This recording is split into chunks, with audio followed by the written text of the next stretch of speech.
अस्सलाम वालेकुम दोस्तों, तुसीं वेखदे हो फेसबुक पेज ते मैं तुहाडा मेज़बान मोहम्मद बूटा। माशाअल्लाह अज वीरां नूं 6 जानवर विखाणे ने।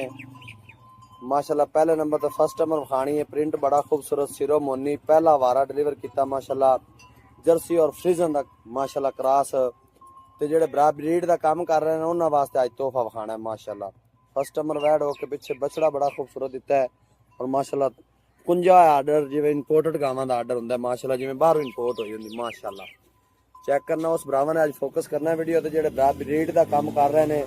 कहते हैं भाई बूटा साहब अपना ब्रीड का काम है तो नस्ल जात वाली वैड़ियां विखाओ। पहलन वैड़ होकर पुट्ठे चैड़े लंबाई चौड़ाई और कद और प्रिंट बड़ा खूबसूरत। माशाअल्लाह जेहड़े वीर ने तुरदियां फिरदियां दी वीडियो चाहिए होवे कल्ली कल्ली दी भी मिल जाएगी। एक बार इंशाल्लाह शार्ट जी वीडियो 6 जानवरां दी विखाण लगे हैं। बोदी वाली माशाअल्लाह पहलन वैड़ होकर सिरों मोनी बोदी वाली और माशाअल्लाह प्रिंट बड़ा खूबसूरत। दोवां सड़ा तो देख लेना है और थण कला कला लग्या। माशाअल्लाह चारा थाना का फासला भी चेक करना और माशाअल्लाह नस्ल जात वाली हाजिर मौके ताज़ी सूई थले 18 किलो की चुवाई है। इंशाल्लाह 25 लीटर दूध प्लस करेगी। गल वो करनी है भी जो कल भरा आवन दूध चुवा दी 18 लीटर की गारंटी। माशाअल्लाह पहले नंबर की फर्स्ट टाइमर जी। अगे दूसरे नंबर पर वैड़ विखाणी है स्याह काली क्रॉस जर्सी और फ्रीजन के चोलस्तान का क्रॉस। ये भी ताज़ा डिलीवर हुई है। इनकी हाजिर मौके चुवाई है 22-23 लीटर की। माशाअल्लाह प्रिंट बड़ा खूबसूरत फुल वड्डी बाडी का जानवर। माशाअल्लाह अज मेरे भरा जो ब्रीड का काम कर रहे हैं ना उन्हें माशाअल्लाह कमेंट भी करने और दसना है कमेंटा के भाई बूटा साहब वाकई ब्रांड विखाए जे। दूसरे नंबर तो 23-24 किलो की चुवाई हाजिर मौके। दूजा वारा सूई सूई अज 5 तो 6 दिन हो गए। थण वाने की गारंटी जोड़े वीर ने पसंद आवे व्हाट्सअप नंबर कॉल तो लग जाना है तो उस भरा रबता करना। व्हाट्सअप नंबर भी वही होगा कॉल नंबर भी।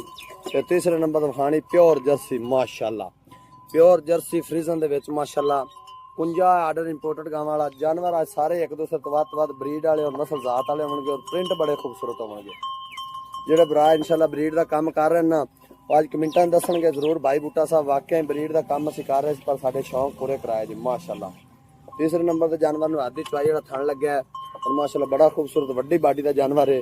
जोड़े वीर ने पसंद आवे नंबर स्क्रीन पर लग जाना है रबता कर इंशाल्लाह वीरां नूं प्यार मुहब्बत करके जानवर देवांगे। कल्ले कल्ले की किसी भरा ने वीडियो चाहिए हो कोई दोस्त भरा वीडियो कॉल देखना चाहे देख सकता है। सारिया मगरी बच्चे ने माशाअल्लाह इन्ना बछड़ा देख लेना जी बड़ा खूबसूरत बछड़ा। माशाअल्लाह कदे बच्चे होंदी क्या बात सी और वैड़ की नस्ल जात देखनी। लो जी माशाअल्लाह अज वीरां नूं विखाणियां ने 25-30 लीटर प्लस करने वाली वैणा। तो चौथे नंबर तो विखाणी है गब्बन। लो जी माशाअल्लाह जर्सी और फ्रीजन के क्रॉस बड़ा वड्डा आर्डर दी। माशाअल्लाह मालक चेक कर लेना आर्डर अजे ढिला किन्ना पिया है। थण आदि चुवाई वाला पुट्ठे मझां वर्गे चैड़े